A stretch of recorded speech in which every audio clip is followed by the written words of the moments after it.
We'll go ahead and get started. So as I mentioned, my name is Allison Farrell. I am a creative director at Daxco, and I have joining me today Charlie Peters and Becky Irby. Becky is one of our senior product managers, and so if you have been with your organization for any and worked in Daxco operations, you have likely had a conversation with Becky. Her team, she leads the team in figuring out what the solutions are that that are going to help you run your organization better, and how we can perfect our solutions. And Charlie is a product manager. He's been with the team focusing on Daxco Engage. So he has looked at every element of your members' experience, your program participants' experience, and how we really communicate with them. So I've got the two of them joining me today, and I'm so excited to talk through enhancing experiences and what that what that means in terms of fostering meaningful connections to your mission. So we know now that that right now, especially all of the great things that we heard yesterday, that our organizations are right now in it's such a pivotal time. I know we've joked about the word pivot, but the times really are so pivotal. And hold on, bring it my notes tab in 1 second.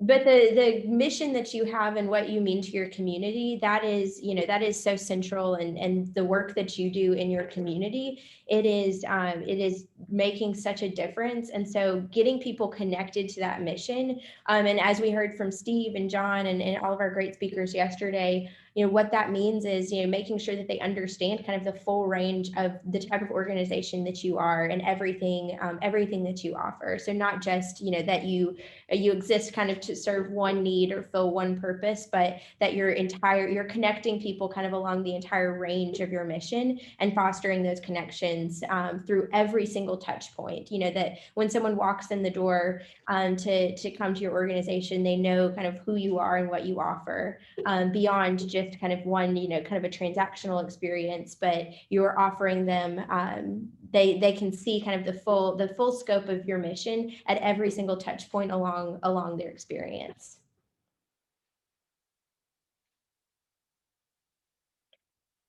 The challenge, however, though, is that that we know that we are short on time, we are short on staff, and it is hard to to make sure that every touch point is optimized to explain your mission, and to to connect them to it. So making sure that kind of every experience that is built through, and I think through their touch points of an email, all the way to when they walk in the door, kind of what they're hearing, when they go to your website, what they're seeing. So all of those are touch points along their journey, and can either shape their understanding of your mission and shape that connection to their mission, or it breaks down along the way. Whether something's not very clear, whether it takes them too many steps to kind of get a piece of information. Those are the kind of the touch point along the journey, the ways that things can break down.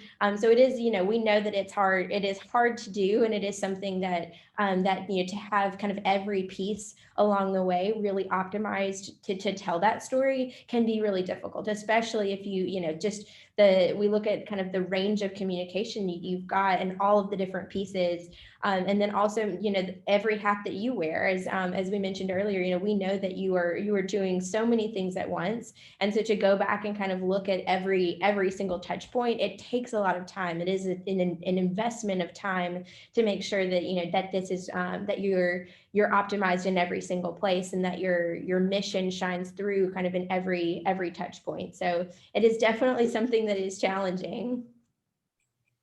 Yeah, and just to add to that, Allison, so I think we would be remiss if we're talking about challenges and not acknowledging all the ways that we've seen our YMCAs and JCCs and other community partners rise to the challenge, and find new ways to succeed. So you've already mentioned, a lot of what our speakers touched on yesterday, about how any significant growth or improvement or enhanced experience in today's world has to involve a good deal of change, and letting go of old, outdated investments, and kind of in favor of exploring and experimenting with the new. And we've already seen that kind of at play. So I think maybe the concurrent session with this one is about data and insights, and what that data is telling us is that, while some of the normal revenue streams that we kind of come to expect, like membership, maybe have been the most volatile and kind of slowest to recover to normal.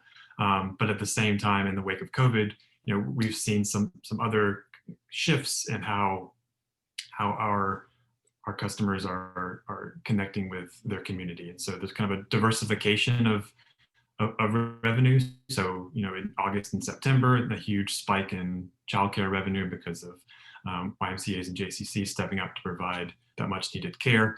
And we're also seeing a big uptick in donations and pledges, as Steve Ives mentioned yesterday. So I think it's, we're certainly not through the challenge, and we're not, we haven't solved everything, but I think there's just enough to point to in terms of where we see this movement going, and we kind of have a good foundation, or I think our customers who are on this call have a solid foundation of responding to this challenge. And I think the future, I think by its very nature is unknown and it's uncertain, and everyone said that it's kind of, I think, worth repeating though. I think because of that uncertainty, there's an opportunity to make that future. And I think that's a belief fundamental to why people at Daxco come to work each day, and I think it's probably fundamental to why your teams do what they do every day. And it's not going to be a walk in the park, but it's also not impossible. So I think what Alice and I and Becky are going to talk through today is just giving you some tools to step up to the challenge, because we believe people here are the people to do that work. Yeah.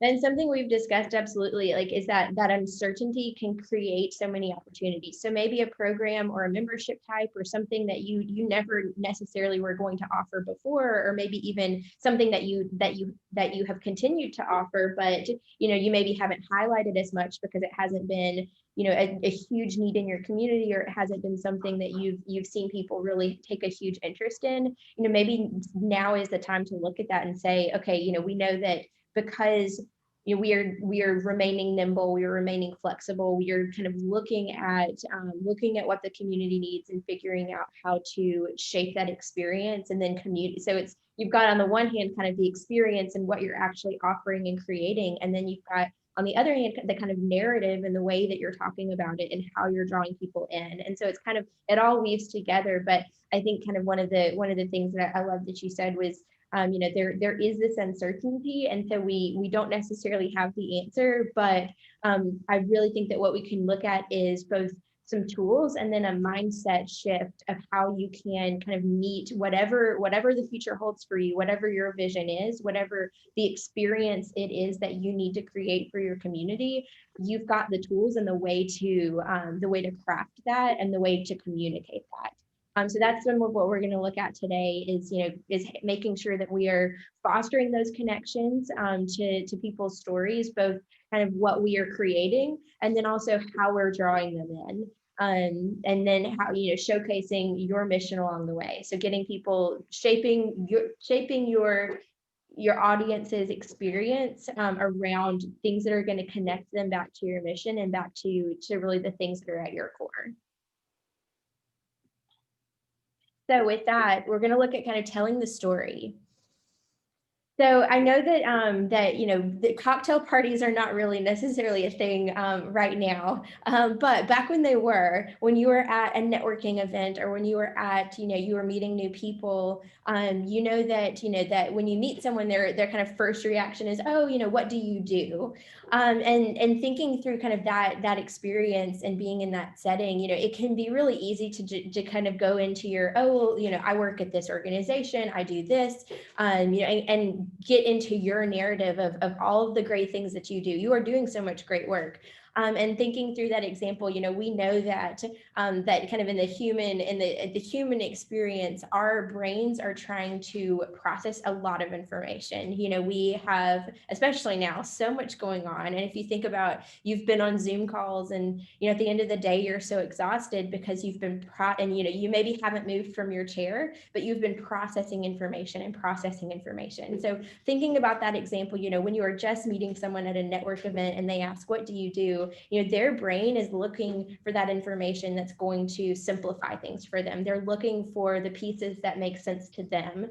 And so when we think about that example and think about our members or our program participants or somebody who is, who's out there that we want to attract to our mission, whether that's to get them to be a member or to get them to be a donor or get them to participate, we're trying to attract them. When we are telling our story and when we kind of introduce ourselves, how are we doing that? And are we getting into kind of our narrative and sort of our, going into all of the great things that we do, and not necessarily thinking about, okay, if they're just trying to consume as little information as possible to get to the thing that's going to help them, or the thing that's going to that is going to kind of be connect to them or connect to their story, how are we doing that? So I think I say that to bring up, sometimes we think of it as, we are, we're telling our story, but we have to connect into their story.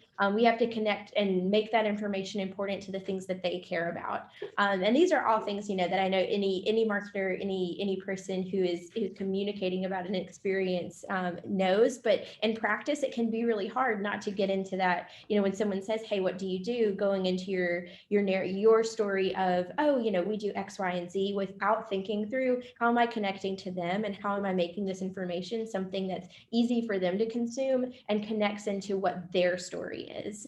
So it's not necessarily a fundamental, like, huge paradigm shift, but it's a small quarter turn that, when you make that little tweak, makes all the difference. And we're going to look at some examples of that today. But we know that you do such a great job at telling your story already, and that, but the more people that we can get connected is vital to our success.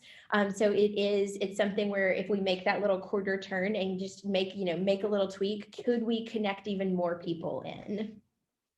And especially right now, there are definitely fewer people, out there to do the work, and to help you shape each step of the experience, as we just mentioned, as part of the challenge. So looking at a few ways to make it a little bit easier and a little bit, more manageable for you and your teams.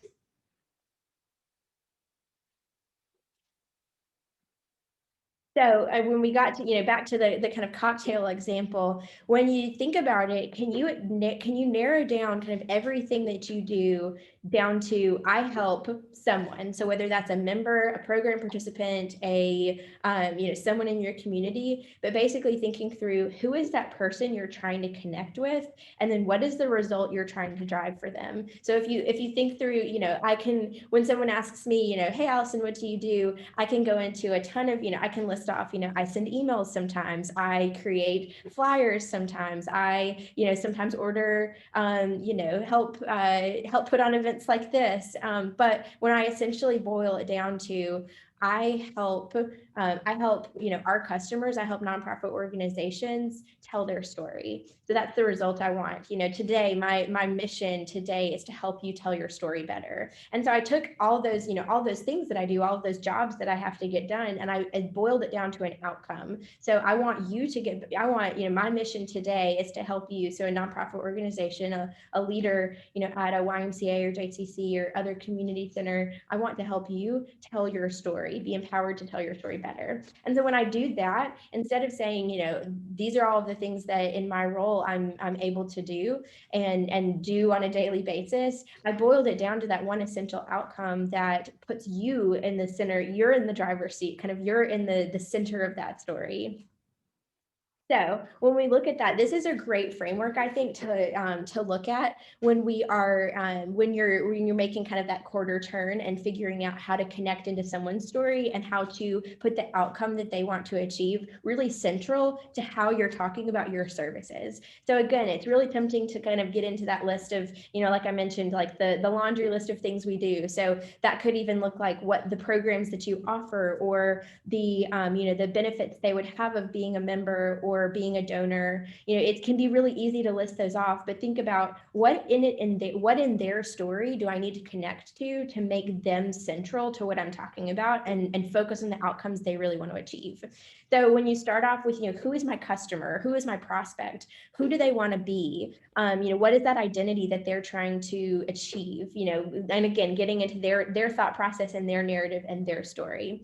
So, what are the problems that they're facing? I think it's really easy, instead of, when we're trying to figure out what their identity is and who they want to be, it can be a really good tool to look at what are they trying to solve? What problems do they have? Maybe it's that they, if somebody you're looking at potential donors in your community, maybe they've got money that they want to donate, but they're just not sure what organization or how to do it. So the problem could be, they've got resources they want to to provide, but they don't know where to put it. And so it's like, can I make it really simple for them and say, hey, if you're looking for a way to give back to your community. I saw that so much during kind of the height of the pandemic, and as it keeps going, we've seen, I constantly am just seeing people post on Facebook, on different groups, like, hey, I'm looking for a way to give back and I don't know what the right one is. So again, that's a problem they're trying to solve.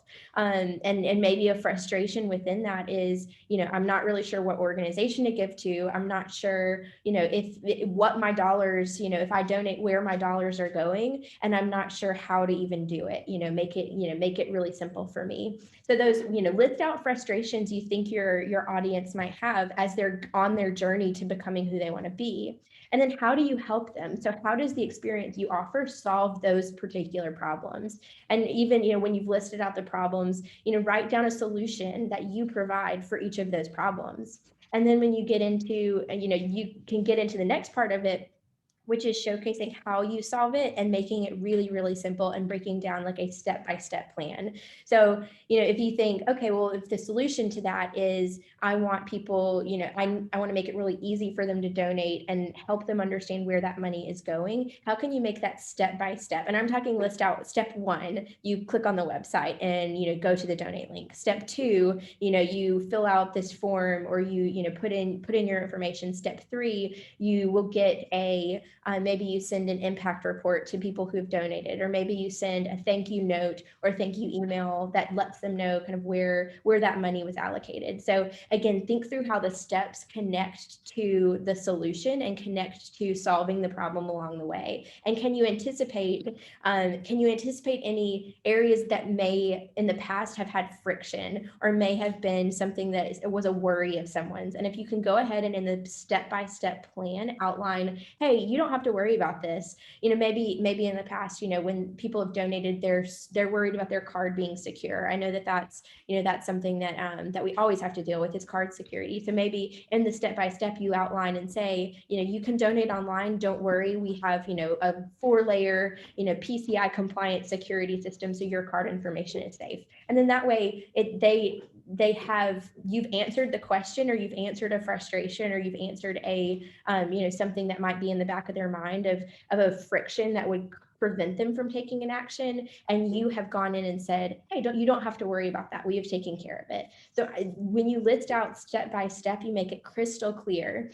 And then moving into the next part, kind of what do you want them to do? So in that step-by-step plan, you're laying out, okay, these are the steps you can take, and then you end on that call to action. So making sure the immediate next step you want someone to take is as crystal clear as possible. And this, these steps can be applied to any area of your material. So it could be in an email, it could be on your website, it could be on a one-page, flyer you've got at your front desk. It could be in a social media post. So you don't necessarily have to include every element, but this framework will help you figure out how to tell this story in a really step-by-step and kind of almost a formulaic way that you can pull from. And maybe the social post just needs to have one problem listed, and then one call to action, but it kind of gives you sort of the playbook for where how to formulate a message, and then you can kind of choose plug and play for different areas where it makes sense to post. A website probably would have a lot of these elements, and then end in that call to action, maybe on a landing page. But at the end, you also want to showcase, when they take these steps, what does that result in? So you kind of give them, you outline sort of two options, and it's interesting to do this in a way that that kind of that speaks to your audience. But you definitely want to showcase, if they follow these steps, and if they engage with your mission, engage with your organization, what does that look like? So if they what does that mean for the community if they are to donate or be a member or participate in a program? So again, showcasing that, if you are to do this, it results in this great result. And so that's, that's, I think, where I see so much of the great work and the great communication coming out of your organizations. You see the really wonderful stories that you can tell about the lives that are changed and the impact that you're making. Like that, I think, is such, you are all doing such a great job in telling that piece of the story. And I think you can tailor it and say, if there was a particular problem or frustration they had, you can show, hey, this is how this solves it. And when you are to engage with our organization or become a member, participate in a program, donate, this is what life looks like if you do that. And then on the alternative kind of outcomes they'd like to avoid. So if they don't, and this doesn't have to look like saying, hey, if you don't join, your life is going to be bad. That's not necessarily the way to go about it. But I think you can point out, hey, what we see, the data that we see is that, if you, not having, maybe you're looking at increasing your fitness memberships, or maybe you're increasing programs, or maybe you just want, you're looking for more donations, and you can say, hey, if, without these programs, without these memberships, without these donations, it means, a portion of the community is underserved. And I think showcasing, hey, without the work that we are doing, this is what it looks like. And just showcasing that, hey, that's, we see you've got a problem, we know you're trying to donate, you're trying to find a place to put your money. If you don't find a place, we know that's frustrating. We know it's and it does result in organizations not getting the resources that they need. So it's not necessarily putting the blame on their feet, but just showcasing, hey, if you don't act, if you're not engage, if you don't engage in these steps, this is what it could look like. And I think that can be done in a way that is powerful and compelling, and is a good message. But you want to showcase, hey, on the other side of doing business with us or becoming a member, but engaging with our organization, this is what life looks like. Allison, just to add a note to that. So this is all a really helpful kind of framework to start putting the pieces together on how you walk someone from step 1 to step 20 or whatever that is. And it could very easily become overwhelming if you try to do this for everyone at the same time. And so I know one thing that's helpful for us is to kind of think through a single scenario or a single person or persona, get into their mind, into their shoes. And this is reminding me of something that I think Jorge mentioned yesterday in the keynote about connecting a person to their heroic story. And so that mindset of believing that every person who has an interaction with your organization, no matter how brief, they are in some way telling a story about themselves, and the kind of connection that they want, whether or not they're asking for it, is how does your mission and your organization continue what that heroic story is. And so I think that the example that Jorge used was Martha, who was just coming for the treadmill or just coming for a brief workout. you know, at the YMCA, uh, we believe that there's more to it than just that. And so it's connecting Martha to that larger story.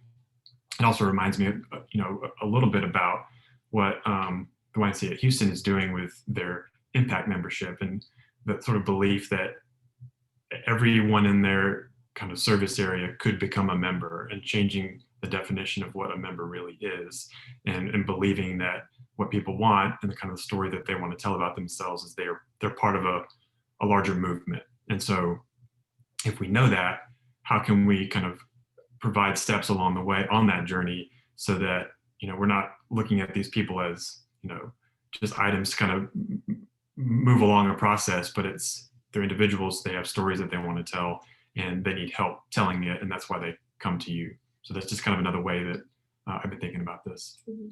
Yeah, I think those two things, making sure that you are connecting into their story, and then also making sure that you're not assuming they know more about your organization than they do. And you do that by making things crystal clear. So, understanding kind of what outcomes and problems they're trying to solve, and understanding how you communicate that in very, very clear steps.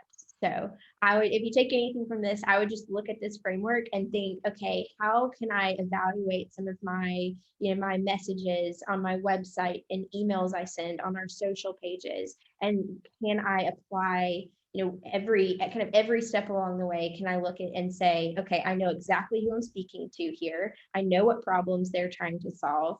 I know the steps that I want them to take, and I've really clearly articulated and outlined them, and have a very clear call to action for them to either have this great success that they'll have when they engage with us, or maybe there are outcomes that I want to show them that they'd like to avoid. So I think that's that as Charlie mentioned, ties back to what we heard yesterday from all of our speakers. So I wanted to give a quick kind of like peek behind the curtain too. So this was actually a page on DAXCO's website, and this is sort of where we have, have used this mindset to try to make sure that we are speaking to the outcomes we know we are trying to solve for you. So, we know that when you are trying to make decisions, and you, as Charlie mentioned, the other session that's going on right now is about insight and data. So we know that you need insight and data to provide a really good member experience, and that we know that you want someone who understands your mission, that you joined your organization to impact lives, not spend hours managing spreadsheets. So again, looking at the problem you're trying to solve and the pain point maybe that you're feeling, and connecting into your story, rather than saying, hey, this is everything that performance analytics does, which we can tell you, we can talk about that all day long, but we want to connect into what you're trying to do, and really look at what it is that you're trying to solve for your organization, instead of saying, leading with, hey, this is everything the product does, or this is everything my experience or my membership or my donation does, leading with, as Charlie mentioned, how do I connect to your story, and really the day you want to have, connecting to that idea of, you don't sit down at your computer probably to say, I am ready to crank out 17 spreadsheets today, I'm excited. You joined your organization to impact lives, and that may be a piece of it that you've got to do is manage spreadsheets. But if we can make it easier for you to have less spreadsheets to manage, and get back to that impact, and back to telling the story, we know that that's something that is valuable for you. And so we wanted to highlight and connect into that piece of the story. So that this is one way that we, in our messaging and how we are communicating about the services that we provide, we have tried to follow that framework. We don't do it perfectly, but we are all still learning. One other thing I wanted to point out was, I think that this is a helpful exercise, especially as we're looking at audiences and kind of how we are attracting audiences. So where do they live? We've got to know about the problems they're trying to solve, but we also want to know where they are already kind of engaging. What about how they're spending their time, money, and attention can we tap into to create more connections to our mission, and build a better experience that ties into their story even more. So fund, when we're looking at, what do they already buy or contribute to? What can we say about our audience, or what do we know about them that we can put on paper to say, okay, we know a large percentage of our prospects, prospective members, prospective program participants, maybe it's you're looking to boost a program, and that there are things that are adjacent to that program that they're already, spending money on or contribute, there are organizations they're already contributing to. So where are they spending their money? What are they funding with their investment? And then who do they follow? So I know that in the age of social media, follow can become has been, such a big buzzword of, who are they engaging with online or in real life? Is there I know in our local community, there are several, great yoga teachers. We heard from Jim yesterday, who has his Needles Nation. He is someone that people follow. So where are your potential members, donors, or program participants engaging online or in person? Who do they view as an influencer? Which I know, in the age of social media, influencing that can be seen as as a bad thing. But when somebody, I know, when I'm doing my Christmas shopping right now, and my first place that I go is to the Amazon reviews. The first place that I look is, I pull up Instagram, I find someone who has already done the legwork for me. They have already found that perfect gift for, a specific category. Maybe it's, my outdoorsy husband who is hard to shop for. And, I can pull up a gift list and say, oh, okay, these are the recommendations. I'll go to Amazon, I'll look at the review, I'll say, 59 out of 60 people love this product. That's good enough for me. I'm going to go ahead and buy it. So thinking through who is already influencing these groups, who is already someone that they turn to for information, or where are they getting their crowdsourced kind of the Amazon review, where are they getting that? And then looking at your organization, what do my reviews look like? Am I tapping into really good word of mouth? Am I engaging with influencers in the community who could help me spread my message? And then frequent. So again, kind of where are they spending their money? Who are they following? And then where are they spending a lot of time? What events or where are they putting in that investment of time? So, if there are huge events in the community they're already attending, that could be a really great channel for you to connect with. Maybe it's another organization does a really popular event that you could either, look at becoming a contributor to, or asking, hey, could I take 5 minutes from your event just to talk about our mission? And when you're looking at your audience and looking at where they live, where they spend their money, where they spend their time, who they look up to, who they are influenced by, when you look at these three buckets, it can kind of shape, okay, I know where I need to invest to capitalize on something they're already, where they're already living their lives and shaping their identity, and telling their stories about about themselves. Where are they already living that I can tap into really easily? So just another exercise to kind of make sure that that you are using your investment of messaging and putting your message in the right places. So with that, we kind of shift into talking a little bit more about the prospect experience specifically. So Charlie, I'll let you kick us off. Yeah, thanks, Allison. So we talked a little bit today about kind of a new philosophy, or kind of a framework on how you approach this work, and getting to know your community and the people that you're engaging with, and how to design those experiences. And so what we wanted to do for the latter part of this session is to kind of walk through some of the ways that we at Dexco are helping to help you design that experience. And so I'm going to walk through things that have been released recently, and also some things that we're working on for the future, and then some kind of concrete next step actions that you could take to kind of get a better sense of what your community's experience is, and how you can begin to kind of nurture people along that story. So before I kind of dive into just a kind of quick look at some of the ways that we hope to help you tell these stories and to kind of nurture these experiences, I wanted to kind of just define the word prospect, or maybe redefine the word prospect. To me, just going back through my notes from listening to all the sessions yesterday, I think the word prospect and how we understand prospect is getting bigger and bigger, you know, every year. So if you look at the kind of the most narrow definition of it, with in terms of DAXCO operations, a prospect is a specific type of record, and you have, you know, this set amount of information about this person, and you know they're not yet an active member. And so that's certainly one way of looking at it. But as we heard from leaders yesterday, the challenge that we're faced with, and the challenge that we at DAXCO want to kind of help facilitate and help you solve, is how can you engage with everyone in your communities, and deepen those connections with people who may not have previously been a member at all, as well as to kind of foster deeper connections with existing members, find out, you know, where their story is taking them now that they've been a member with, you know, for 5 years or 10 years. And so, you know, the challenges that we've seen in regards to prospecting, you have to do with, you know, so say you've done all that work and you know all your hero stories and you kind of mapped out these journeys.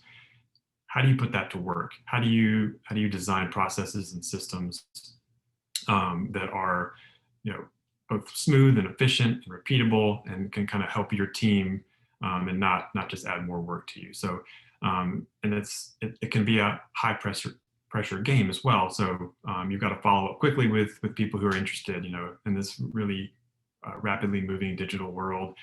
You know, a fast response and a kind of persistent response are important. So, and if you look at all in terms of like the research around how you prospect and how you nurture people who are interested in connecting with you, you see that about 80% of people end up going with the organization or the association that kind of responds first. And so, you know, someone may be kind of looking around, just kind of doing some light research, and it's more often than not the organization that responds first, that ends up getting that business or that connection. So there's a need to kind of do things quickly and respond efficiently.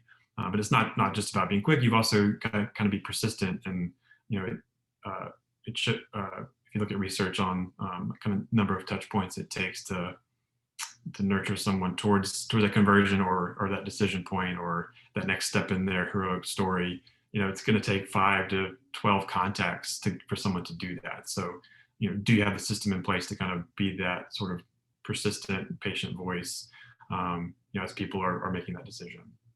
And then all of that, all those challenges, on top of the reality we're living in today, where we have smaller teams and they're doing a lot of separate things, and there's just a lot of competing priorities. So, you know, the challenge that we've accepted here at DAXCO is how can we help this scenario? How can we design an experience and a process that helps kind of facilitate this, but you know, gives your team something to fall back on. And so we're going to kind of walk through a few examples of kind of things that we've done recently that are in service of this effort, and then going to kind of summarize where we're heading with all this. So in June or July of this past year, we made some enhancements to DAXCO operations, added web forms. And so this is just another way for you to kind of begin your relationship with a prospect. And so this is something that you could create in operations. You could embed on a website, or you can share via link. But this is essentially allowing someone to kind of self-identify as a prospect. So taking some of the work off the plate of your team, so you're not having to manually to input those prospects into the system, kind of have that out there and let people kind of share their own information, and then you could follow up with them in kind of a timely way there. So it's just a way to tailor that first touch point, and make it a little easier for prospects to kind of come into that funnel. From there, moved on to DAXCO Engage, and we added new group rules. And so if you're not familiar with DAXCO Engage or haven't looked at it in a while, it is essentially the CRM that sits on top of DAXCO operations, and there's a way for you to segment your audience and design campaigns to communicate with them. So with the addition of new kind of prospect features and web forms and operations, we added new group roles in Engage so that you could set up a list of people who fall within that category of prospect, or they completed this web lead within the past 30 days or so. And then what that does in turn is it allows you to set up an ongoing automated initiative to follow up with these people. So um, helping you kind of check the box on those first couple steps of collecting a lead and then following up in a timely way. And then where we're heading next with prospecting in Dexco Engages, how do we design that kind of larger system that allows you to get the structure you need for any sort of efficient process and anything that's repeatable, but also to give you the flexibility so that you can treat each person as an individual and guide him or her along what his or her story looks like. And so I have a couple of screens here to kind of walk through. I'm not going to do a full demo of this, but just kind of wanted to share, on this theme of designing stories, telling people how their story can continue by engaging with your mission. Just wanted to kind of walk through where we're heading with this. And so on that last screen, Allison, so this is what we're calling an opportunity playbook. So it's, if you're familiar with Engage, it's like an initiative in terms of you're defining the steps and when they happen, and it's a mix of emails and text messages and tasks or phone calls that your team handles. So it's kind of designing that journey from step one to that conversion. But what's different about this, and what's been central to our understanding of these opportunity playbooks, is we also need the flexibility to treat each person as an individual. So if you learn that John is at stage one, and maybe after you've had a phone call with him, he's more likely in stage 2 or stage 3, giving the flexibility kind of to move people along there. So this playbook being more like a suggestion rather than kind of a hard and fast rule. So what you're seeing here is the perspective of someone who has been assigned leads. You can go ahead and advance, Allison. So, I've logged into Engage and I can see the list of people who have been assigned to me. So that's a new concept with this, is the ability to assign out a person to a staff person to follow up with, and to give the ways to kind of move them to various stages. And then, as you can see on the next slide, adding the ability for more kind of one-off personalized conversations or interactions. And so, as we heard a lot yesterday, I think from Houston, the importance of being personalized and personal and very tailored with how you follow up with people. And so a very important part of this next phase of prospecting is the ability to kind of have those sort of one-off conversations, and to do the work of taking that next step for this person, and not just assuming that one email is going to do the trick for everybody.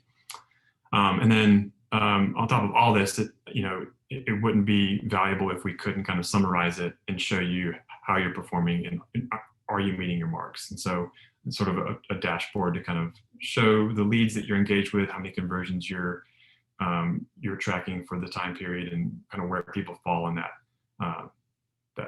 process of converting.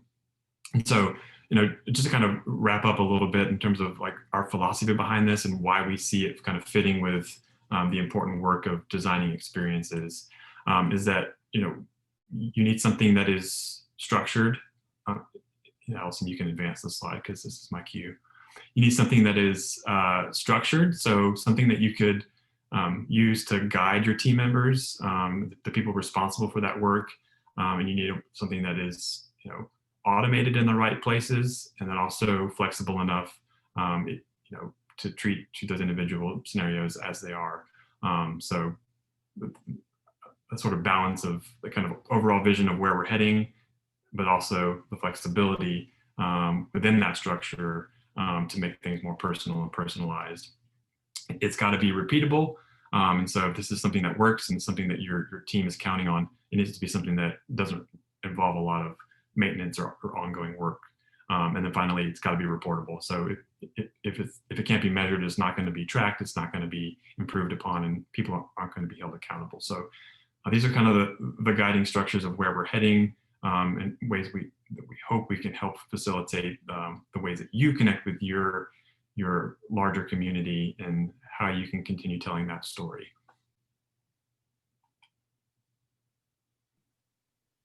Awesome. Thank you, Charlie. I think I love that the kind of that structure, flexible, repeatable, and reportable. I think that gives you the ability to test and say, okay, I've done this work to try to connect and make sure I'm connecting into someone's story. And and as much as we can know about our audience and know about what they're interested in and what they want to do and the problems they're trying to solve, we may not get it right every time. And so I think that this framework lets you test and make sure, and that reportable lets you say, okay, if I can see that some area is not converting well, or I'm not getting the traction I want on a particular campaign or a particular message, it can send you back to the drawing board and say, okay, what do I need to shift about this? Is it something about the frequency? Maybe it's, is this message in the right place, or is it about the message itself? Do I need to tweak and understand my customer, my prospect, my audience even more? So I think that really helps set out kind of the ability to go back and kind of test along the way. Okay, so getting started, another shift. I've got the lovely Becky Irby on the line here, who's gonna walk us through a few other kind of tangible, actionable things you can take away from this to get started and get another tool kind of along the way to help you make sure your message is in the right places, and then also understand the tracking and the conversion on it. So Becky, are you ready? Absolutely. Hi everyone. I've been sitting here silently and now I get to share a few things. I did want to give a really tangible way for you to track what your member experience is yielding, and to track really where you might be losing people in the process of them going through a join process, or maybe registering for a program, or even giving for donations. This is something I'm not sure, I don't think I'm alone in this. I'm sure many of us had things we were really excited to announce to possibly your members or your community or program participants back in the spring or maybe over the summer. But then COVID happened and we really had to shift our focus and deprioritize some things. And maybe it wasn't the best time for us to announce things. And for us, that was digital analytics. Many of you that have joined us today might be thinking, I'm not sure what digital analytics is.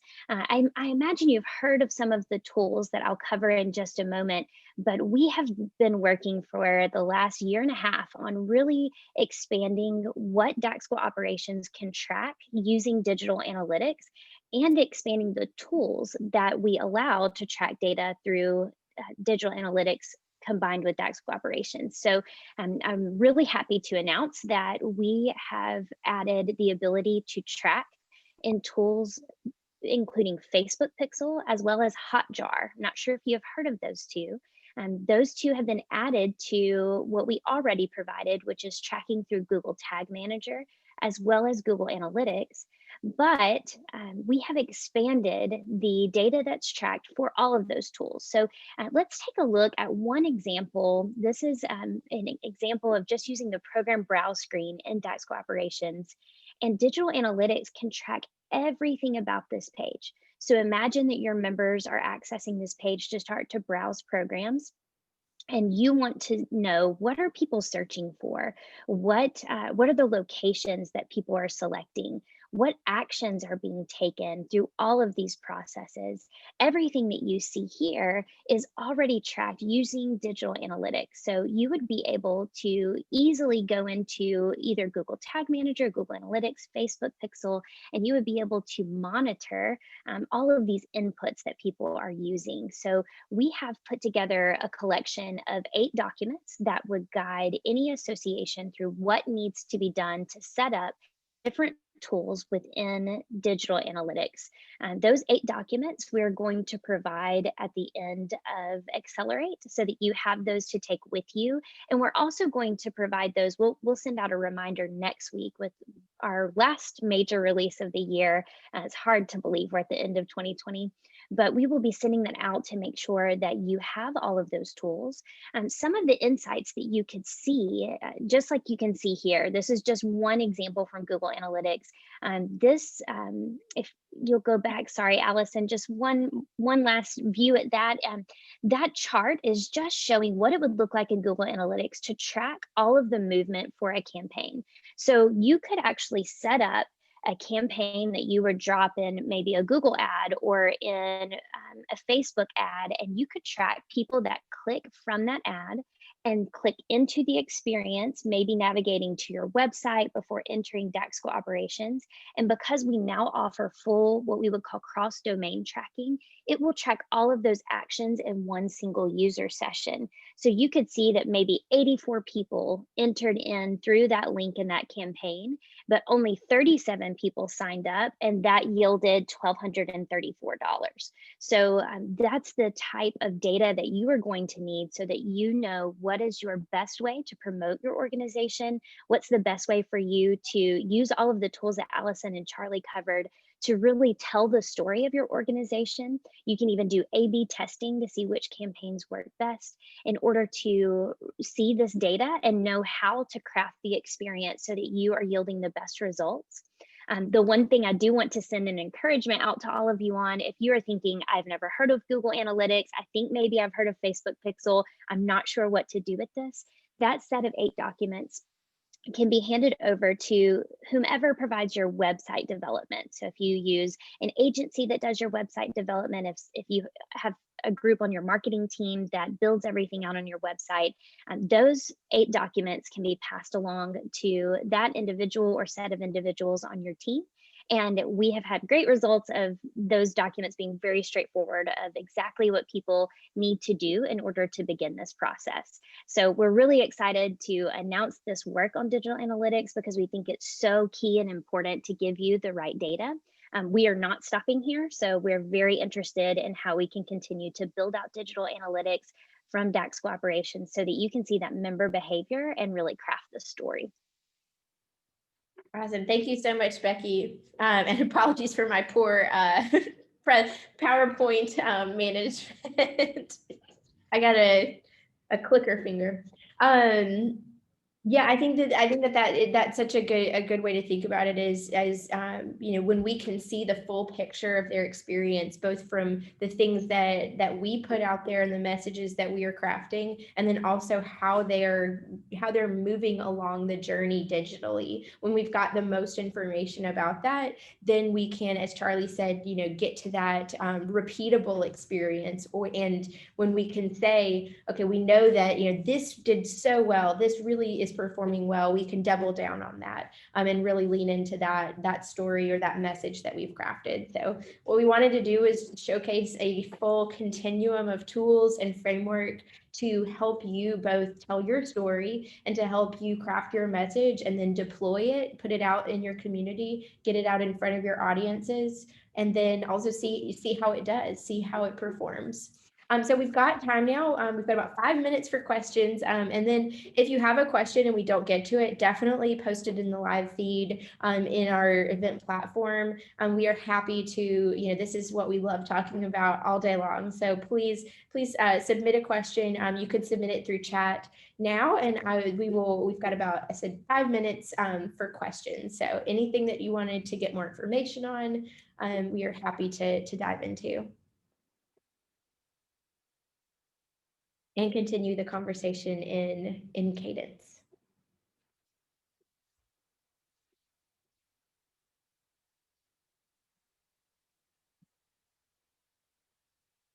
And we'll also, this session, as all sessions today, are recorded. So if you want to share it with your team, and then we will link in the materials section of the platform, the documentation Becky mentioned. We'll provide a link there and the link to where it lives on DAXGO's Help Center. And then we'll also post the 2 exercises we looked at with the story framework and then the fund, frequent, and follow. We'll post those as well.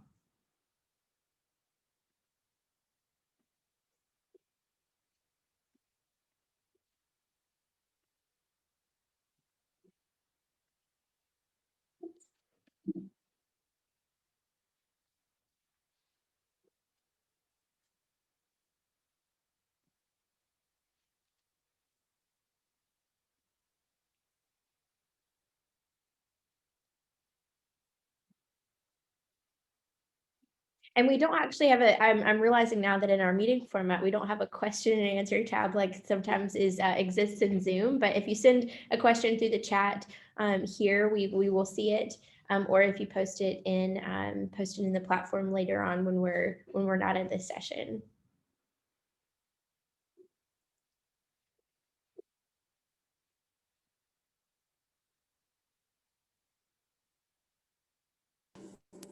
Wow. Mm-hmm. Huh. Yeah, this one I think is kind of, yeah, I think Kelly and Lori and them should. Well, it doesn't look like we have any questions, but please feel free to reach out to me, Becky, or Charlie. We are super excited to continue this conversation. But we definitely check out the sessions for the rest of the day. I think we are immediately hopping into networking right now, and then we will have more breakout sessions in the afternoon. So excited to continue the day, but please, as you're digesting this information, post in the feed what we can continue the conversation on. But we appreciate all of you for hanging in there and being part of the conversation. We'll see you guys later. Bye.